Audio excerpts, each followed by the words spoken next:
You're here because it's where you're needed most. You help the land helps you. So, that little fox, that's your welcome to Haven, a world that really needs your help. The idea for Haven is pretty simple. It's about a teenager who's had a really rough day. Maybe they got picked on at school for always forgetting stuff, felt down, and decided to skip whatever was happening at school. They just go home, fall asleep, and then they wake up somewhere completely different. They find themselves on this cool floating island, but everything's broken and run down. Then that friendly fox pops up. This fox becomes their buddy and guide. It tells them the islanders are in trouble and need help. And if our player wants to get back home, they've got to help restore this island.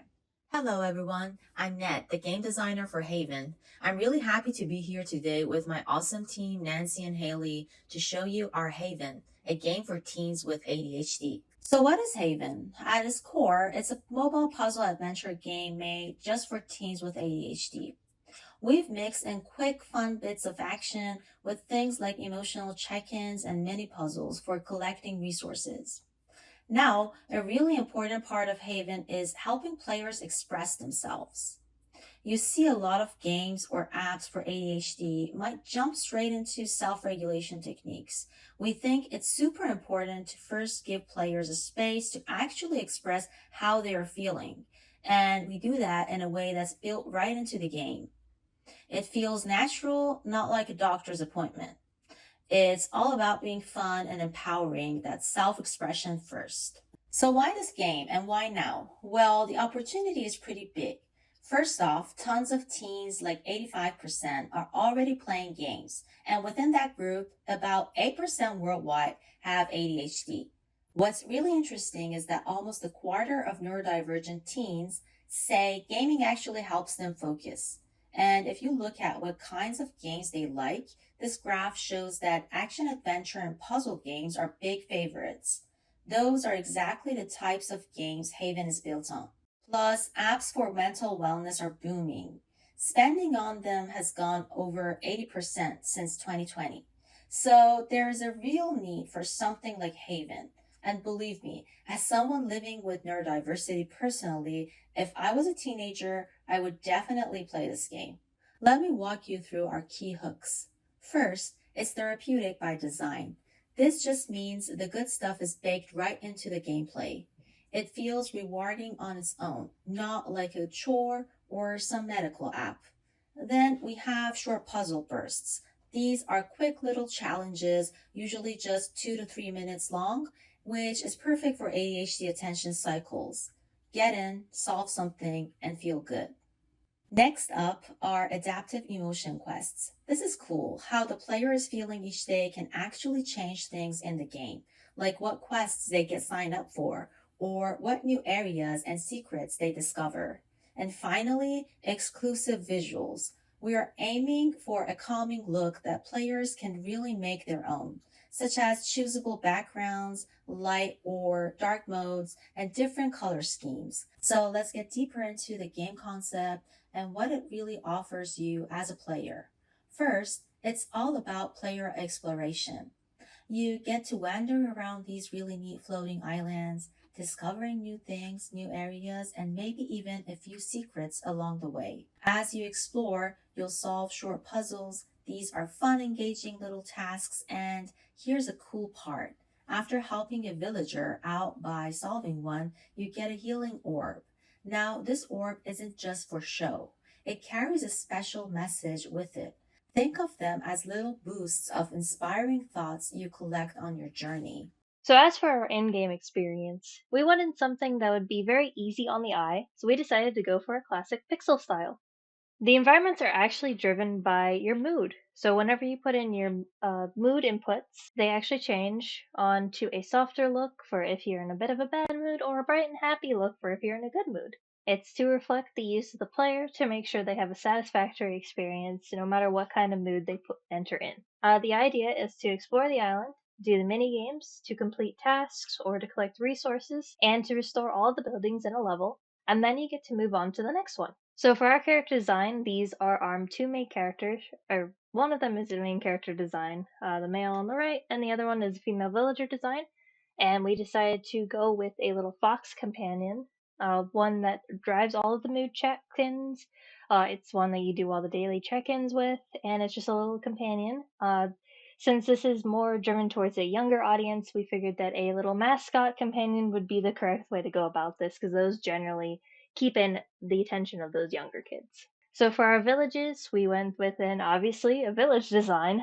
They go up from early stages to more as from like wood and thatch to stonework and more advanced buildings as you go on. To the basic completion of the level is tends to be like the thatch and stuff like that. And when you go back, then you can slowly upgrade the village to get more rewards. So, like I said before, we have a very pixelized style that carries throughout the entire game. All of the characters will be in pixel style, including the main character that you go with.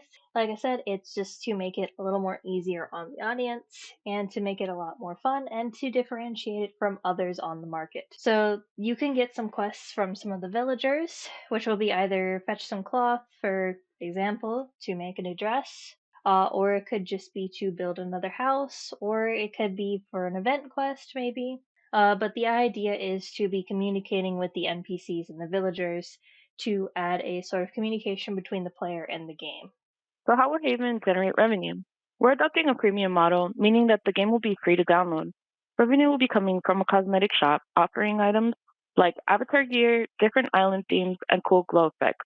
These are purely for personalization and don't impact core gameplay. We'll also offer seasonal pass, which can include unlocking special extended emotion quests or unique narrative arcs, providing fresh content for engaged players. When looking at our market segments, our total addressable market, or TAM, includes approximately 40 million teens aged between 13 to 19 globally with ADHD. The serviceable addressable market, SAM, narrows this to active mobile gamers within that group, which we estimate at around 12 million, assuming about 30% mobile gaming penetration. Our target serviceable obtainable market, or SOM, for the first 3 years is 1.2 million users. We believe that this is a realistic capture to focus niche marketing strategies. The key competitors include EndeavorRx, which is FDA approved and focuses on attention for younger kids between the ages of 8 to 12. However, it requires a prescription. Mightier targets emotional regulation in 6 to 14-year-olds using feedback from a heart rate monitor, and Lucia is for a broader range of children and teens, focusing on habit building and emotional awareness through gamified CBT tasks, which often feel more like a chore completion instead of an actual game. A bluish and canvas strategy highlights how we differentiate. We eliminate clinical framing of prescription requirements seen in products like EndeavorRx. We remove the need for external hardware like Mighty's Heart Monitor and the chore-based task loops of apps like Lucia. We significantly raise the level of emotional resonance through adaptive worlds, providing true freedom of exploration and open-ended gameplay, and focus on short, dopamine-boosting sessions tailored for ADHD. We reduce risk medical onboarding, multitasking cognitive load, and the dependency on biofeedback devices.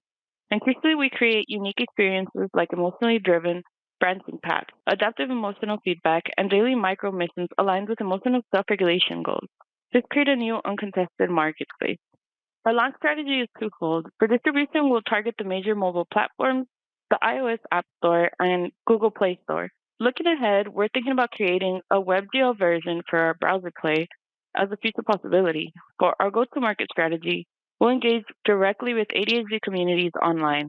We plan influencer partnerships, especially with ADHD creators who resonate with our target audience.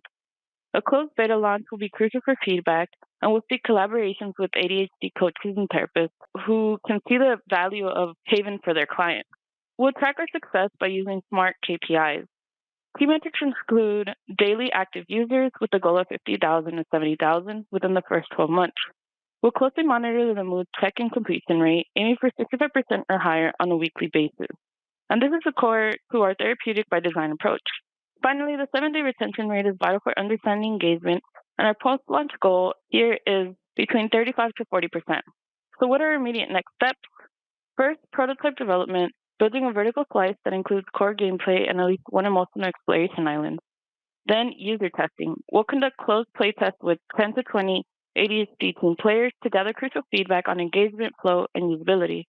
This leads to iteration and refinement, where we'll adjust gameplay and adaptivity based on that feedback. particularly fine-tuning the mood check-in mechanism. Finally, beta launch preparation. Getting our early access beta ready for test flight and Google Play beta, alongside finalizing our go-to-market content for platforms like TikTok and Discord and other targeted outreach. We're also thinking about partnerships to help us achieve the next steps and bring Haven to life. And that's the end of our presentation, so thank you.